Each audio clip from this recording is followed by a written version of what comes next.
السلام علیکم ورحمۃ اللہ وبرکاتہ نحمده ونصلی علی رسولہ الکریم اما بعد فاعوذ باللہ من الشیطان الرجیم بسم اللہ الرحمن الرحیم رب اشرح لی صدری ویسر لی امری واحلل عقدۃ من لسانی یفقہوا قولی۔ سبق نمبر 212 آیت نمبر 1 سے 11 تک، لیسن نمبر 212 آیت نمبر 1 to 11۔ سورۃ لقمان مکی سورت ہے، نبوت کے مکی دور کے وسط میں نازل ہوئی، یعنی درمیانے دور میں، مکی پیریڈ کے۔ سورت صافات کے بعد۔ عربوں کے ہاں ایک مشہور شخصیت لقمان کے نام پر ہے۔ سورت لقمان 4 رکوع ہیں، 34 آیات ہیں، 548 کلمات ہیں اور 2110 حروف۔ بسم اللہ الرحمن الرحیم۔ الف لام میم، الف لام میم حروف مقطعات ہیں۔ تلک آیات الکتاب الحکیم، تلک یہ اسم اشارہ بعید مؤنث ہے، آیات آیات ہیں، الکتابی کتاب کی، کتاب سے مراد قرآن مجید بھی اور کتاب سے مراد یہ سورت بھی ہو سکتی ہے۔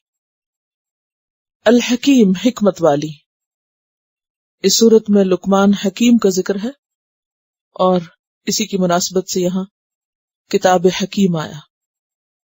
اسم اشارہ بعید قریب کی بات کے لیے کیوں استعمال ہوا؟ کلام کی شان بلند کرنے کے لیے۔ قریب کی چیز کو اگر وہ کہا جائے تو وہ چونکہ دور کے لیے، اور دور میں عام طور پر اوپر کی چیزیں ہوتی ہیں جو ہماری ریچ اور رسائی سے باہر ہوتی ہیں، تو بلندی مرتبہ کے لیے۔ تلک آیات الکتاب الحکیم، اور حکیم کا لفظ حکمت سے ہے، اور حکیم بمانا ذی حکمہ اور بمانا محکم بھی، یا بمانا حاکم بھی۔ فعیل کا وزن جو ہے وہ فاعل کا بھی ہوتا ہے، کہ یہ کتاب حکمت والی ہے یا پھر فیصلہ کن ہے، تمہارے حق میں یا تمہارے خلاف۔ یعنی اس کتاب میں یا اس سورت میں جو آیات ہیں، جو احکامات ہیں، حکمت پر مبنی ہیں، اور ان میں کوئی خلل، کوئی تناقض، کوئی کنٹرڈکشن نہیں۔ اور پھر اس کے ساتھ ساتھ جو ان کے اوپر عمل کرے گا یہ کتاب اس کے حق میں گواہی دے گی، اور جو ان کے خلاف جائے گا کتاب ان کے خلاف حجت بنے گی۔ جیسا کہ ایک روایت میں آتا ہے، القرآن حجت لک او علیک، قرآن یا تو تمہارے حق میں حجت ہے یا تمہارے خلاف۔ حق میں حجت کب ہے؟ جب انسان اس کو سچے دل سے قبول کرتا ہے اور اس پر عمل کرتا ہے۔ اور خلاف کب ہے؟ کہ جب انسان اس کو جان لیتا ہے اور اس کو اہمیت نہیں دیتا اور اس کی زندگی اس کے خلاف چلتی رہتی ہے۔ تو حکیم بمانا حاکم بھی، محکم بھی، ذی حکمت بھی۔ ہدن ہدایت ہے۔ ہدن کیا ہے؟ مصدر اور اسم بھی ہے، کیونکہ مصدر اسم ہوتا ہے، تو معنی کیا ہوگا؟ اسم کا معنی کیا جائے تو ہدایت، اور مصدر کا معنی کیا جائے تو ہدایت کرنا۔ لیکن یہاں مصدر اسم فاعل کی جگہ پر ہے، یعنی ہدن بمانا ہادی ہے، اور ایسا کیوں کیا جاتا ہے؟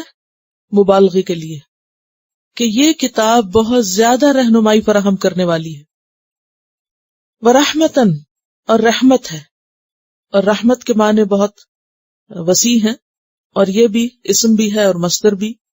رحمت یا رحمت کرنا دونوں معنوں میں، اور رحمت بمانا احسان، فضل، انعام، مہربانی، بخشش۔ تو یہ کتاب اللہ کا انعام ہے، فضل ہے، احسان ہے، اس کی رحمت ہے، لیکن کس کے لیے؟ للمحسنین، محسنین کے لیے۔ محسنین کا لفظ محسن کی جمع ہے، اور یہ احسان سے ہے، جس کا روٹ حا سین نون ہے، حسن۔ اور احسان کا معنی ہوتا ہے کسی کام کو اچھے طریقے سے کرنا۔ محسن وہ جو کاموں کو بہت اچھے سے کرنے والا ہو.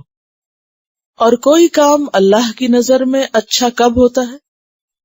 جب اس کی مرضی کے مطابق ہوتا ہے، حقیقت واقعہ کے مطابق ہوتا ہے، سچ پر مبنی ہوتا ہے، جس کام کو انسان بہت اچھی طرح انجام دے.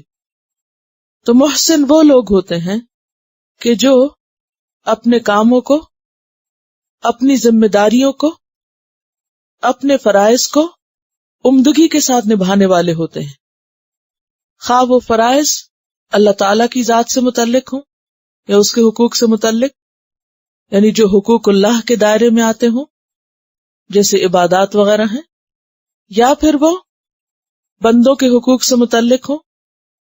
جہاں تک اللہ کی عبادت کا تعلق ہے تو اس میں احسان کا درجہ کیا ہے؟ ان تعبد اللہ کأنک تراہ، کہ تم اللہ کی عبادت ایسے کرو گویا کہ تم اس کو دیکھ رہے ہو. فإن لم تکن تراہ فإنہ یراک، اور اگر ایسا نہ ہو تو کم از کم اتنا ضرور ہو کہ تمہیں یہ یاد رہے کہ وہ تمہیں دیکھ رہا ہے. اور بندوں کے حق میں، اور بندوں میں سب سے پہلے والدین کا حق، وبالوالدین احسانا، اور اس کے بعد دیگر رشتہ داروں کے ساتھ اور عام انسانوں کے ساتھ اچھا برتاؤ کرنے والے، یعنی ان کا تعلق ہر ایک کے ساتھ احسان کے درجے پر ہوتا ہے. کوئی ان کے ساتھ اچھا کرے یا نہ کرے وہ اچھا ہی کرنے والے ہوتے ہیں. وہ کسی کے ساتھ اچھائی اس وقت نہیں کرتے جب کوئی ان کے ساتھ اچھا کرے. کوئی ان کے ساتھ جو بھی کرے وہ اس کے لیے اچھا ہی سوچتے ہیں، ان کا رویہ خیر خواہی پر مبنی ہوتا ہے. تو یہ کتاب ایسے لوگوں کو ہدایت دیتی ہے اور ایسے لوگوں کے لیے رحمت بھی ہے. اور پھر کون ہے یہ محسنین؟ الذین یقیمون الصلاۃ، وہ جو نماز قائم کرتے ہیں، اقامت صلاۃ کرتے ہیں، حقوق اللہ، ویؤتون الزکاۃ، اور زکوٰۃ ادا کرتے ہیں، حقوق العباد کی ادائیگی، وہم بالآخرۃ ہم یوقنون، اور وہ آخرت پر وہ یقین رکھتے ہیں، پکا یقین ہے ان کا، ایمان ہے ان کا کہ ایک دن آئے گا جب انہیں ان کے اعمال کا بدلہ اور جزا مل کر رہے گی. یہاں ہم کی تکرار ہے تاکید کے لیے، کلام میں زور پیدا کرنے کے لیے کہ ایسے لوگ جن کی یہ صفات ہوں وہ اس بات پر یقین رکھتے ہیں کہ ایک دن قیامت آئے گی. کیونکہ جب تک اس آخری دن کا یقین نہ ہو انسان کے اندر احسان کی صفت آ ہی نہیں سکتی. کیوں؟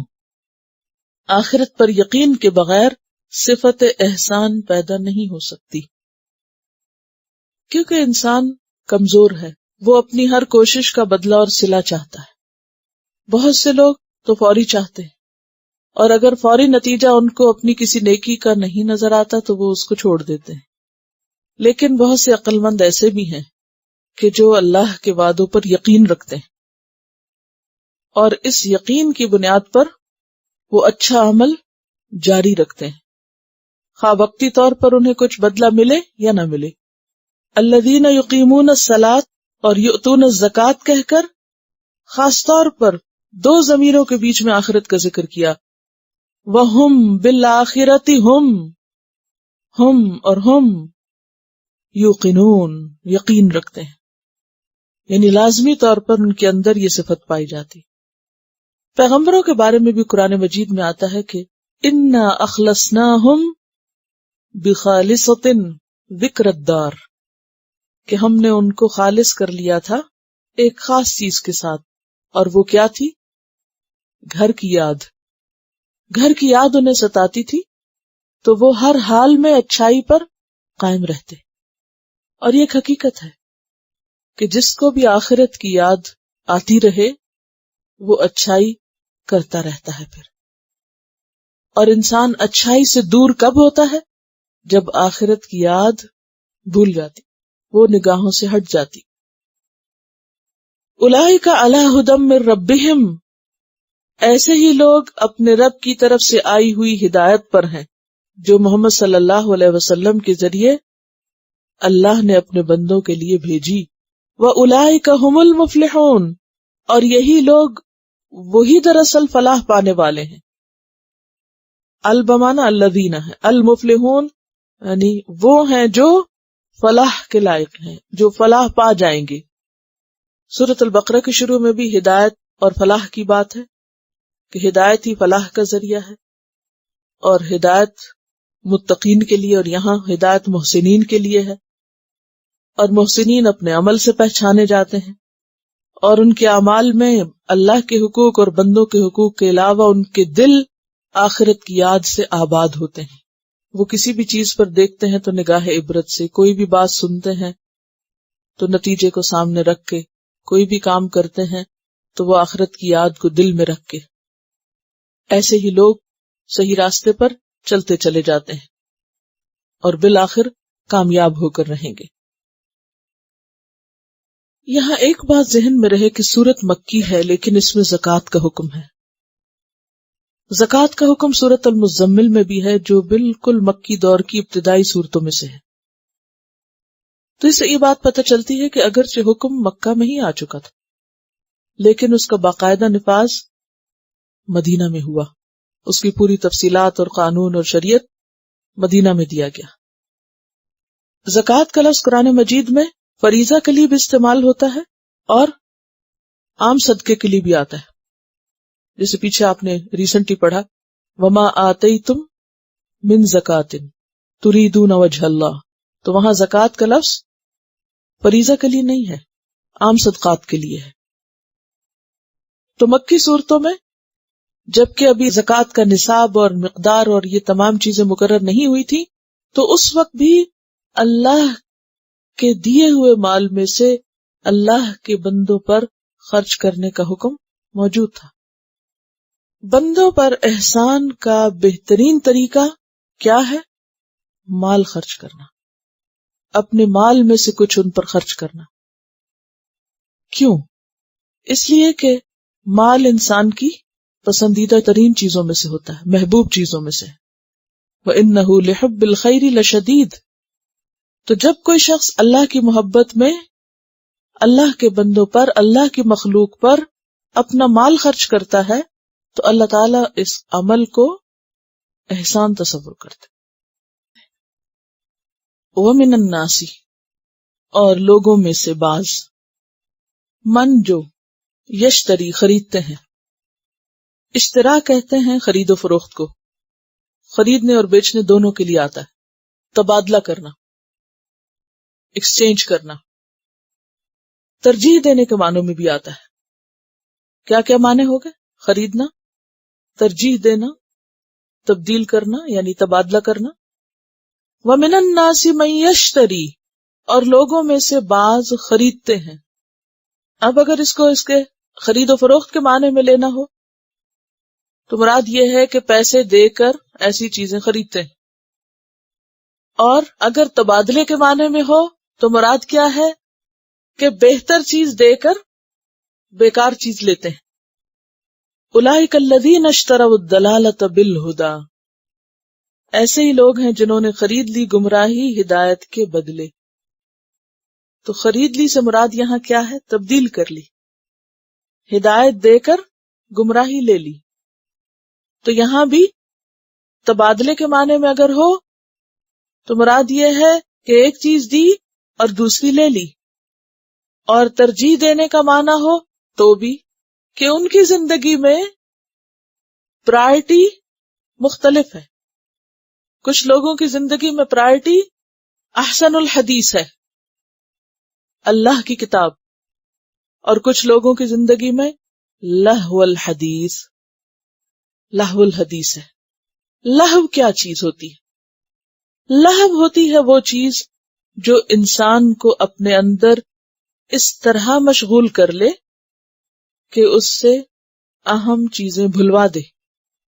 حسن بصری کہتے ہیں کل ما شغلک عن عبادت اللہ و ذکرہ، ہر وہ چیز جو تجھے اللہ کی عبادت اور اس کے ذکر سے مشغول کر دے، یعنی آپ بھول جائیں اللہ کی عبادت اور ذکر، من السمری قصے کہانیوں میں سے، والاضاحک ہنسانے والی باتیں، والخرافات اور خرافات، والغنا اور گانا بجانا، یعنی کوئی بھی چیز، خواہ وہ قصے کہانیاں، خواہ وہ جوکس ہوں، لطیفے ہوں، ہنسانے والی باتیں ہوں، کامیڈیز، یا خرافات ہوں، بےہودہ باتیں، یا گانے بجانے کی چیزیں، ہر وہ چیز جو آپ کو اللہ کے ذکر سے غافل کرے وہ کیا ہے؟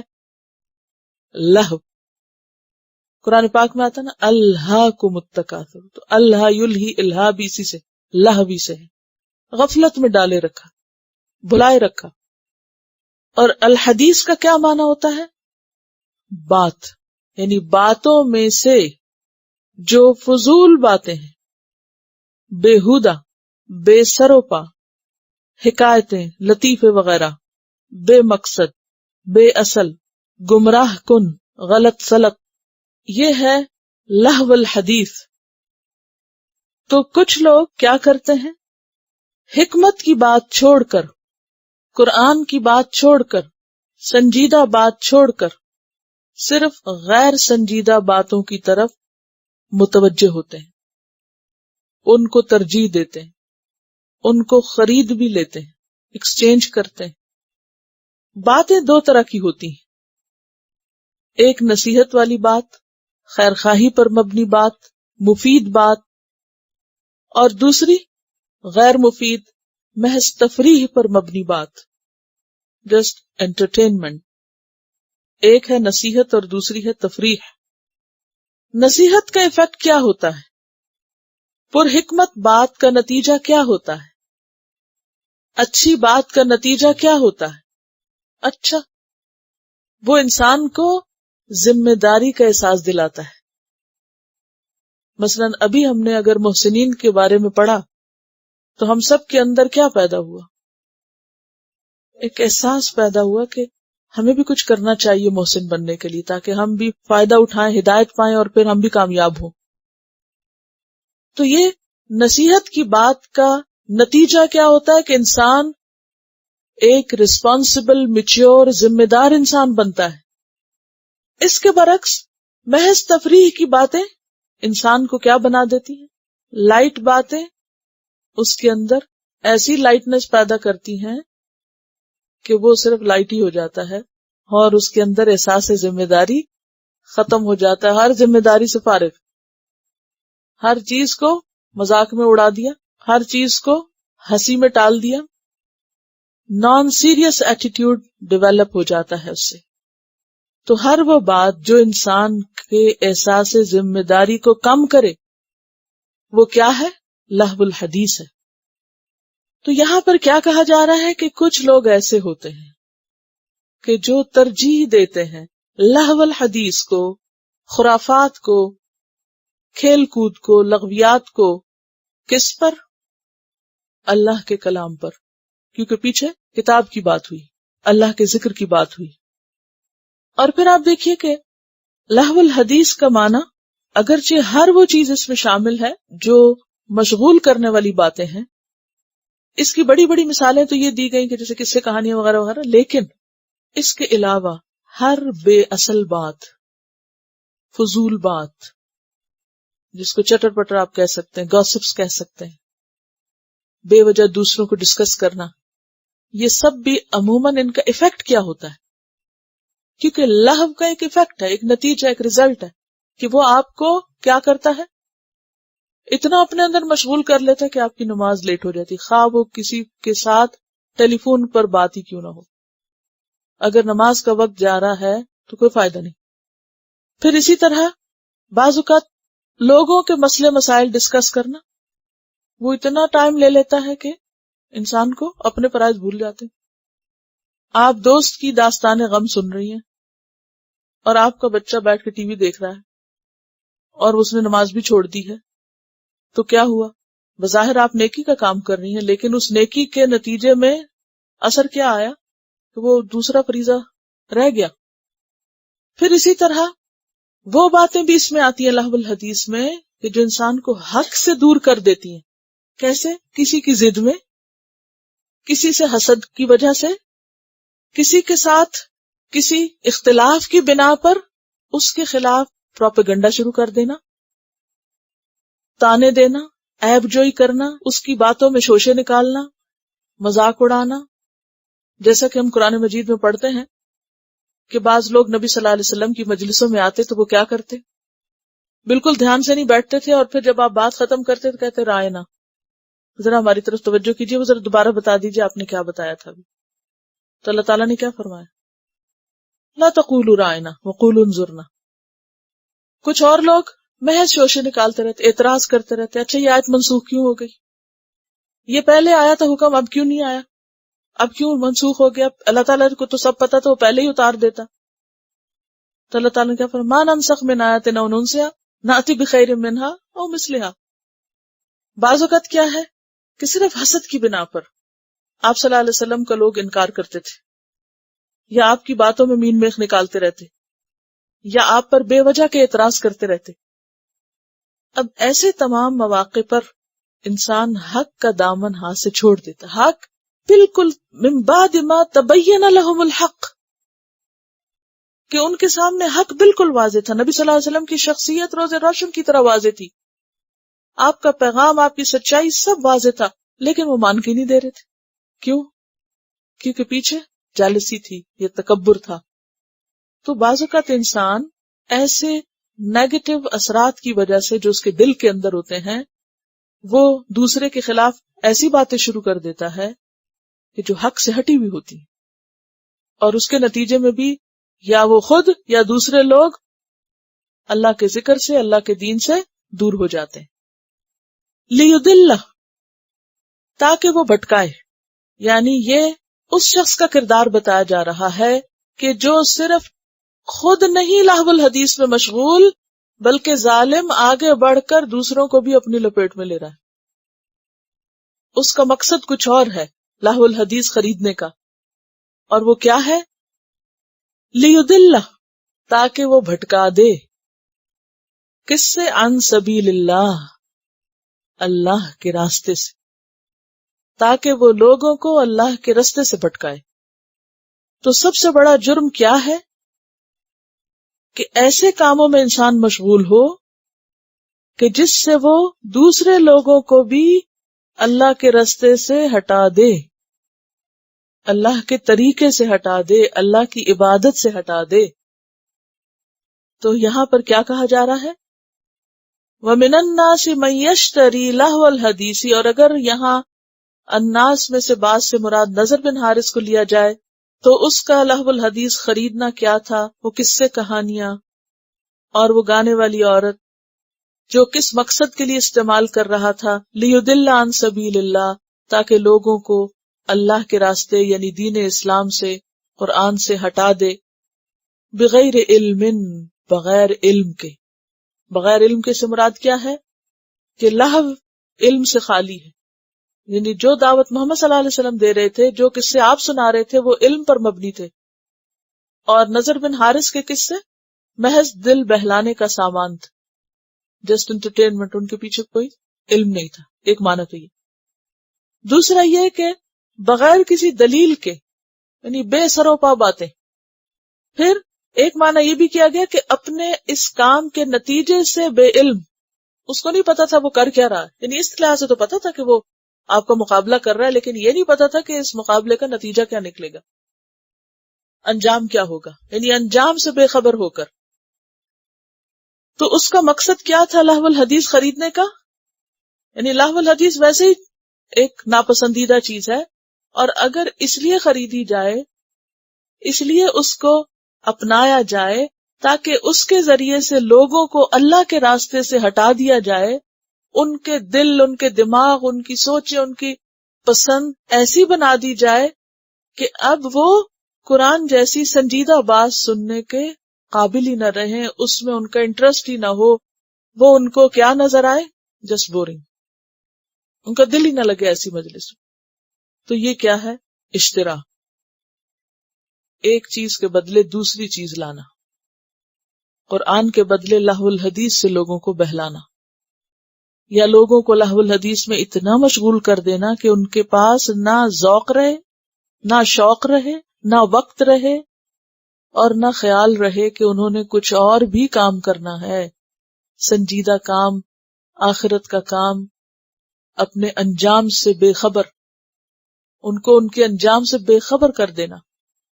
لہو الحدیث جو ہے بنیادی طور پر انسان کے نفس پر اثر انداز ہوتی ہے، انسان کے نفس کو اتنا موٹا کر دیتی ہے، اس کی خواہشات کو اتنا پروموٹ کرتی ہے کہ پھر انسان صرف خواہشات کا بندہ بن کے رہ جاتا ہے، اور وہ اس سے آگے بڑھ کر کوئی سنجیدہ بات نہ سننا چاہتا ہے، اور نہ ہی اس پر دھیان دینا چاہتا ہے، نہ غور و فکر کرنا چاہتا ہے، اور نہ ہی اس پر کوئی عمل کرنا چاہتا ہے، کیونکہ مزاج بدل دیتی ہے۔ لیدل عن سبیل اللہ، سبیل کو آپ پھر وہ موٹر وے کو یا سڑک کو اپنے سامنے رکھیں، ہائی وے کو سامنے رکھیں، ہائی وے سیدھی صاف ستھری جا رہی ہے اور ایک بیچ میں ڈائیورژن آ گیا۔ اب اگر آپ ڈیسائیڈ نہیں کرتے کہ آپ کو اسی ہائی وے پہ رہنا ہے تو آپ کیا کریں گے؟ مڑ کے کہیں سے کہیں پہنچیں گے۔ تو سبیل اللہ سے ہٹانے والی ہیں یہ چیزیں، اور انسان کو بغیر علم کے کسی ایسے نتیجے پہ جا پہنچاتی ہیں کہ جس کے بعد پھر سوائے ہلاکت اور گمراہی کے کچھ نہیں رہتا۔ وَيَتَّخِذَهَا هُزُوًا، اور وہ بنا لیتا ہے اس کو، کس کو؟ سبیل اللہ کو، ہزوا، مذاق۔ اللہ کی باتیں پھر کیا لگتی ہیں اس کو؟ مذاق۔ اگر کوئی ان سے بات بھی کرے، کوئی آخرت کی بات کرے، کوئی قبر کی، کوئی جنت کی، کوئی دوزخ کی، کوئی کچھ ذمہ داریاں دین کی پوری کرنے کی، تو وہ اس کو کس طرح لیتے ہیں؟ مذاق میں۔ کیونکہ جو بھی کلام ہم سنتے رہتے ہیں نا، یا جو بھی ہمارا گفتگو کا انداز ہوتا ہے، وہ پھر ہماری شخصیت کا، پرسنالٹی کا ایک حصہ بن جاتا ہے۔ اگر ہم ہر وقت جوکس سنتے رہتے ہیں اور جوکس ہی سننا پسند کرتے ہیں تو پھر ہم اسی زبان میں بات کرنے کے عادی ہو جاتے ہیں نا۔ اپنے بچوں کو ذرا دیکھیے نا، اگر آپ ان کو کوئی سنجیدہ بات کہیں تو وہ کیا کریں گے؟ جواب میں ایک جوک سنا دیں گے آپ کو۔ کیوں سنا دیں گے؟ کیونکہ وہ ہر وقت یہی سنتے سناتے رہتے ہیں، وہ اسی کے ماہر ہو گئے، ماسٹر ہو گئے اس میں۔ اگر آپ ان کو کوئی اچھی بات بتائیں گے تو وہ آپ کو ایک شعر یا کوئی ایسی بات سنا دیں گے، آگے سے آپ خاموش ہو جائیں گے۔ یا پھر آپ قرآن کی کوئی بات کریں گے تو وہ آپ کو ایک لمبی سٹوری کوئی اور سنا دیں گے، کوئی اور خبریں سنا دیں گے، کوئی ورلڈ پالیٹکس پہ کوئی انالیسس کر کے سنا دیں گے، اور آپ وہیں چپ ہو جائیں گے۔ کیوں؟ اس لیے کہ وہ ہر دم تو رہتے ہی اسی میں۔ اب ان کو قرآن کی بات کہاں سے سمجھ آئے؟ تو یتخذ ہا جو ہے یہاں سبیل کی طرف اشارہ ہے، اور اللہ کا راستہ کیا ہے؟ قرآن کا راستہ، کتاب کا راستہ، پڑھنا لکھنا، سنجیدہ کام، یہ اس کو مذاق میں ٹال دیتے، کیونکہ کسی بھی چیز کا انکار مذاق کے انداز میں کرنا سب سے مہذب طریقہ ہے، isn't it؟ اولئک لہم عذاب مہین، اولئک یہی وہ لوگ ہیں، لہم انہی کے لیے ہے۔ اب یہ آپ دیکھیے کہ اولئک کے بعد پھر ہم، عذاب عذاب، مہین رسوا کرنے والا، ذلیل کرنے والا۔ کیوں؟ اس لیے کہ یہ مجرم اپنی ذات سے آگے بڑھ کر دوسروں کو بھی بھٹکانے والا ہے۔ وَإِذَا تُتْلَى عَلَيْهِ آيَاتُنَا، اور جب پڑھی جاتی ہیں اس پر ہماری آیات، کہاں سے؟ قرآن سے۔ کس پر؟ یہ جو یشتری لہو الحدیث، جو ترجیح دیتا ہے لہو الحدیث کو، جو انٹرٹینمنٹ کا، تفریح کا عادی ہے، اور صرف اپنے لیے نہیں اوروں کو بھی آگے اس میں شریک کر رہا ہے، ایسے شخص پر جب ہماری آیتیں پڑھی جاتی ہیں، قرآن پڑھا جاتا ہے، تو اس کا طریقہ کیا ہوتا ہے؟ واللہ، منہ موڑ لیتا ہے، اس کا دل ہی نہیں لگتا اس میں، واللہ، مستکبرن، تکبر کرتے ہوئے، یعنی اس کے اندر احساس برتری بھی ہوتا ہے۔ اصل بات یہ ہے کہ جو شاعری ہوتی ہے نا، اور اس قسم کے نشید اور شاعری، اور یہ انسان کو بعض اوقات احمقوں کی جنت میں رکھتے ہیں، یعنی انسان وہ اپنے آپ کو سمجھنے لگتا ہے جو وہ ہوتا کوئی نہیں۔ مثلا اگر آپ کوئی ایسے شعر یا ایسا گانا سن لیں کہ جس میں بڑی بڑی باتیں کی گئی، زمین آسمان کے خلابے ملائے گئے ہوں، تو اس کے سننے کے بعد آپ کے اندر کیا ہوتا ہے کہ جیسے آپ کے پاؤں زمین پر نہیں ٹکتے، آپ کچھ اور ہی چیز بن گئے، حالانکہ وہ ہوتے نہیں۔ قرآن نے کیا کہا؟ وَأَنَّهُمْ یقولون ما لا یفعلون، کہ بہت سے شعراء کیا کرتے ہیں؟ وہ باتیں کہتے ہیں وہ کرتے نہیں. امپاسبل ہے، کرنی ممکن ہی نہیں.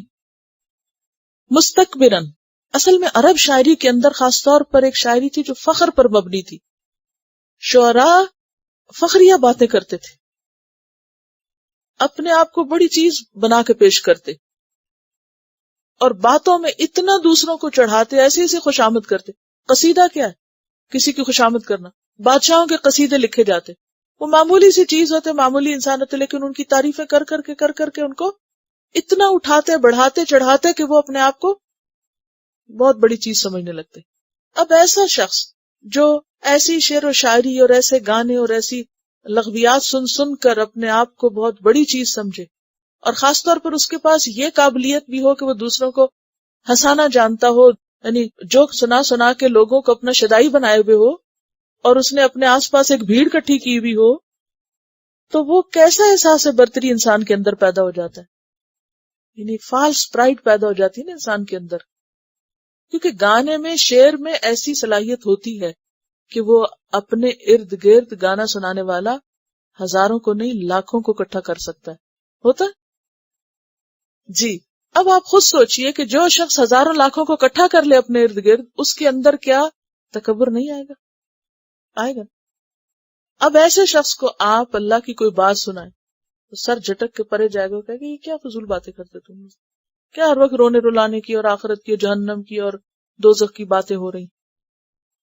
اسی لیے فرمایا وَإِذَا تُتْلَى عَلَيْهِ آيَاتُنَا، یہ مجلسیں لگانے والے جیسے نضر بن حارث قرآن کے مقابلے میں لوگوں کو کہانیاں سنا کے گا بجا کے مجلسیں جماتے تھے، یہ خود بھی اور ان کے فالوورز بھی جب ان کے سامنے اللہ کی آیات پڑھی جاتی ہیں تو ان کا حال کیا ہوتا ہے؟ وَلَّا مُسْتَكْبِرًا، خود کو بڑی چیز سمجھتے ہوئے منہ موڑ کے چلے جاتے. كَأَن لَّمْ يَسْمَعْهَا، ایسا رویہ اختیار کرتے ہیں گویا کہ اس نے سنا ہی نہ ہو، بالکل سنی انسنی، کچھ سنا ہی نہ ہو، ان کے دل کو لگتا ہی نہیں کچھ. پھر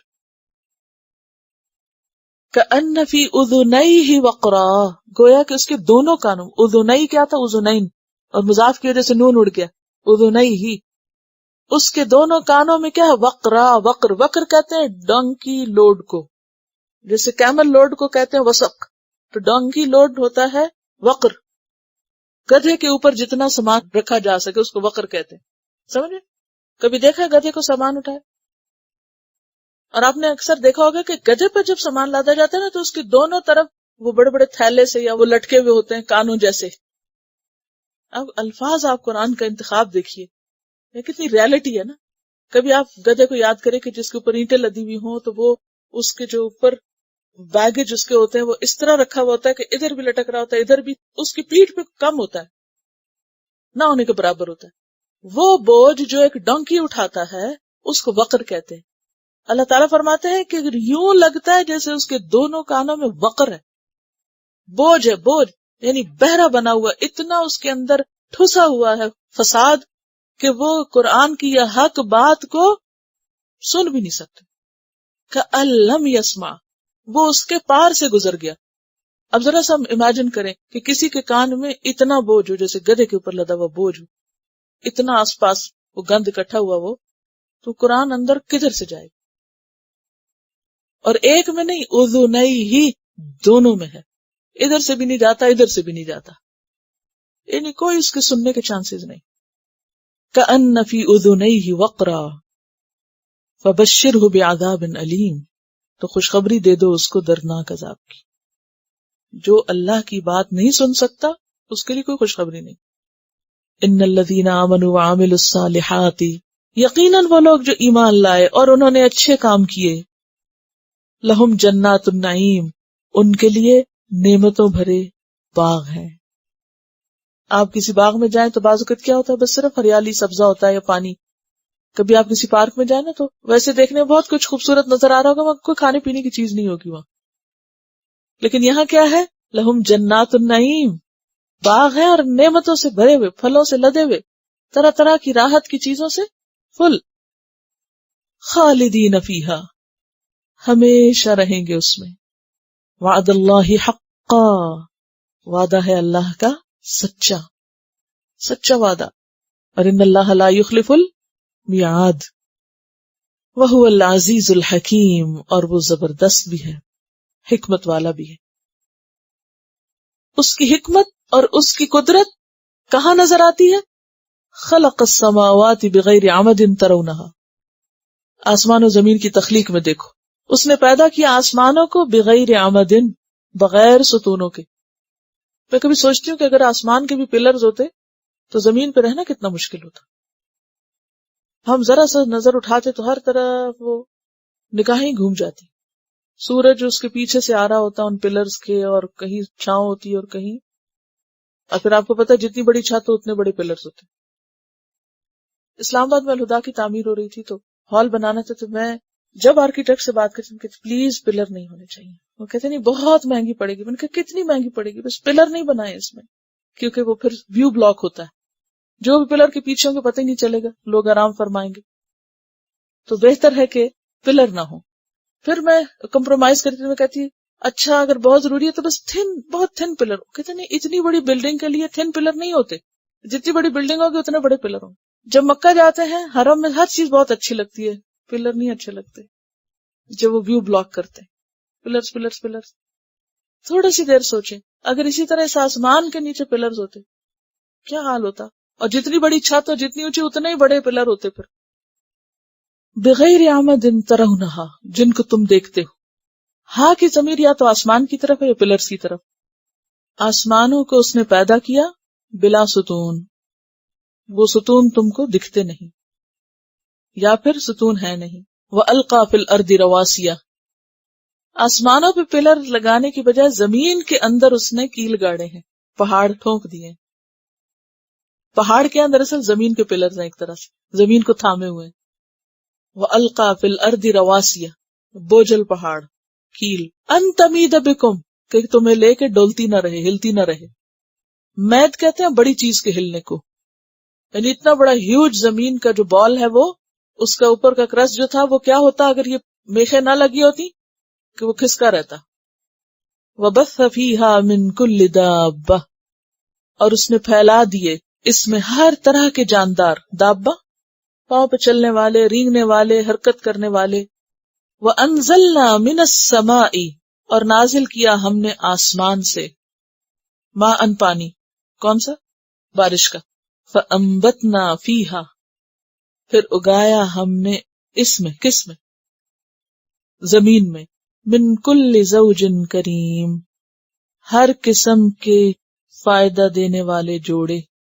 زوج بمانا صنف، اقسام، ہر قسم کی پھلوں کی، نباتات کی اقسام، حیوانات کی، جمادات کی جو جوڑوں میں ہیں. اور کریم کا مطلب بہت فائدہ دینے والے، بہت عمدہ. ھذا خلق اللہ، یہ ہے اللہ کی تخلیق. کون سی؟ آسمان، پہاڑ، جانور، بارش، نباتات. کیا خوبصورت سینری، امیجن کریں. نیلا آسمان ہو، اونچے اونچے پہاڑ ہوں، اور پھر مختلف جنگلی جانور زمین پہ پھیلے ہوئے ہوں، بارش برس رہی ہو، اور طرح طرح کی نباتات، پھول، پھل، ہر قسم کی چیزیں زمین پر اگی ہوئی ہوں. تو یہ ہے اللہ کی تخلیق. ھذا خلق اللہ فارونی، دکھاؤ مجھے. ماذا خلق الذین، کیا پیدا کیا ہے ان لوگوں نے یا ہستیوں نے. من دونہ، جو اس کے سوا. یہ تو ہے اللہ کی کریشن. بتاؤ جن کو تم پوچھتے ہو، جن کو تم اپنا معبود مانتے ہو، انہوں نے کیا بنایا.